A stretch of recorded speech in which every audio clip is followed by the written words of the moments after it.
What's up, guys? Welcome to the Chess Giant. This is Solomon Riddell, and in today's video we're covering a gambit which you probably haven't heard of before. It goes by the name of the Kel Gambit.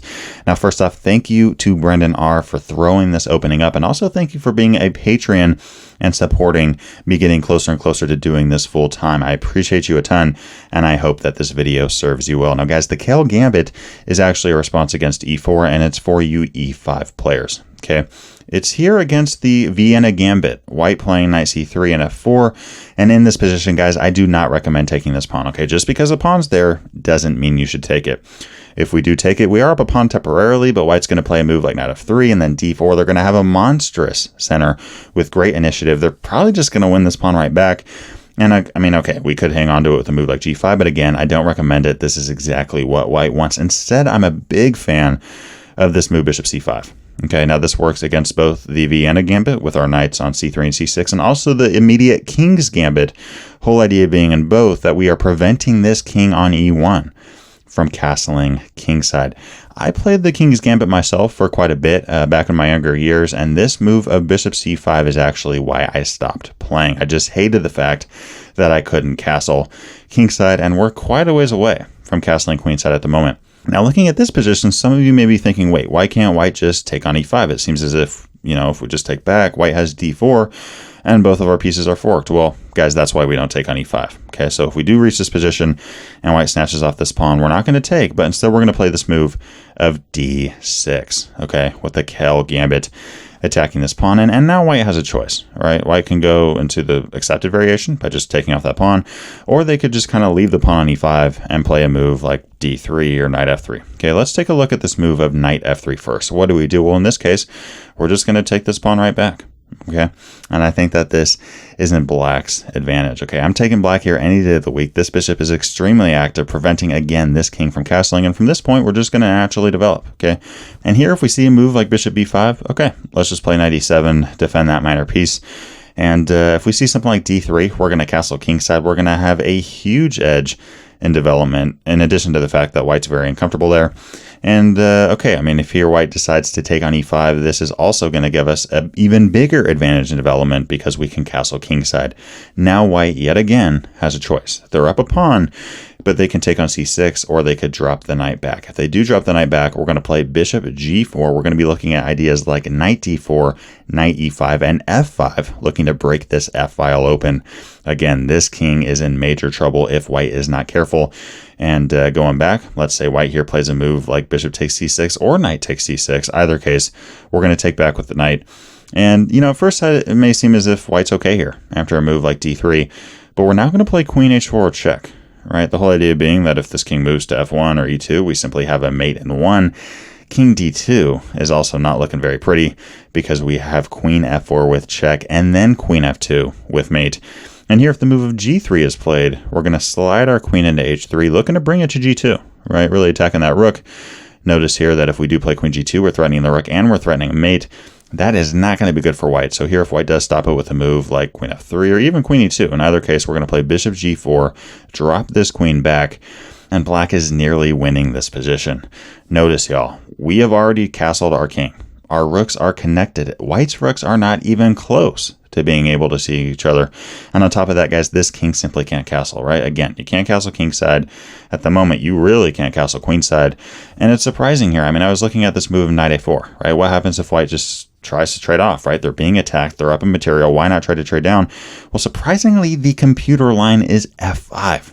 Crazy move, but the whole idea is that, okay, we lose our bishop, but we take on e4, looking to attack this queen, and when the queen runs away, we take on d3, play a move like rook a d8. We got a ton of ideas here, like rook f e8 check, queen a5 check. This king is just not going to be surviving very long. See, how going back to this position, if white does decide to decline the gambit and plays a move like knight f3, okay, just even out the material, rapidly develop your pieces, put pressure on the opponent's king, and you got a fun game of chess ahead of you.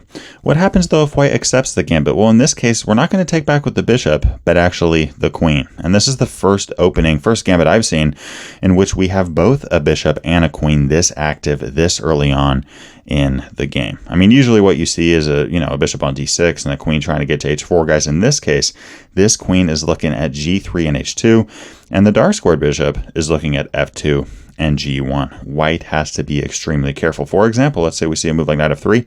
Let's activate that bishop, right? Bring it to G4, pin the knight to the queen on D1. Notice white cannot get rid of this bishop, right? This bishop is annoying, but you can't play a move like H3 because you just weaken this G3 square. We're going to throw our queen in, and there's a ton of different ways to win here. I think the simplest being just taking the knight, throwing a check, and knight e5 with mate. Beautiful finish here from black. And going back to this move of bishop g4, again, you can't play h3 because g3 is just a death sentence for white. And here, if white does go with a move like bishop e2, okay, we're going to castle queenside. Again, notice the amount of development that black has here, right? And that's really what we're trying to get in the Kel Gambit, right? We're not necessarily trying to memorize a bunch of lines. We're simply trying to get those pieces out quicker than the opponents. What about this move d3? What do we do in a position like this? How do we proceed? Well, again, a key break in this opening is f5, right? Why not break this game open if you can? If we see a move like bishop g5, okay, we're just going to continue developing with a move like knight f6. And it's surprising here just how quick white can fall apart, right? I mean, if you plug it into a computer program, it's going to give you probably about a minus 0.5, minus 0.6 advantage for black. But even a simple move like taking on f6, which is, by the way, the most popular option online, we take back with the queen, and black is simply crushing this with an over -2 advantage. Here's the deal. Okay, again, this king can't castle. You can't castle kingside. This king needs to castle quick, right? We got a rook on d8. We got a rook on the way. This king's got to try to castle queenside. Now, first off, if you do take on f5, well, okay, we're going to bring a rook to e8, pinning this bishop on e2. Notice here, if white tries to play queen d2, castling queenside isn't even a good prospect because we simply have bishop e3, pinning the queen to the king on c1.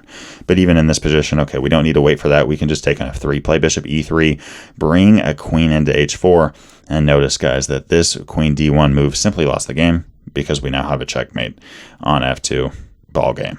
So y'all, if white takes the pawn here, we simply have rook e8, and we have bishop e3 attacking the queen.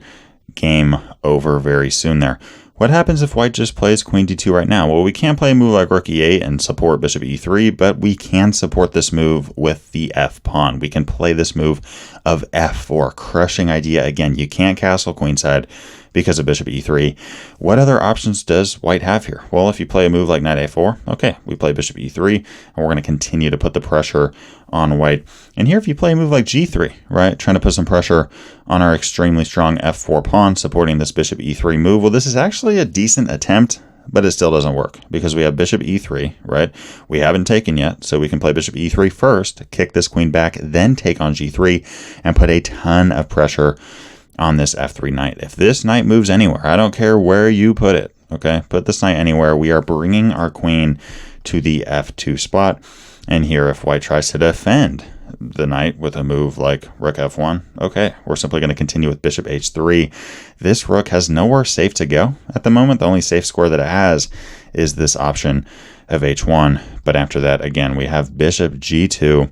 And I think it goes without saying that this position is absolutely crushing for black. Kel Gambit, underrated response, and just a fun option. Try it out.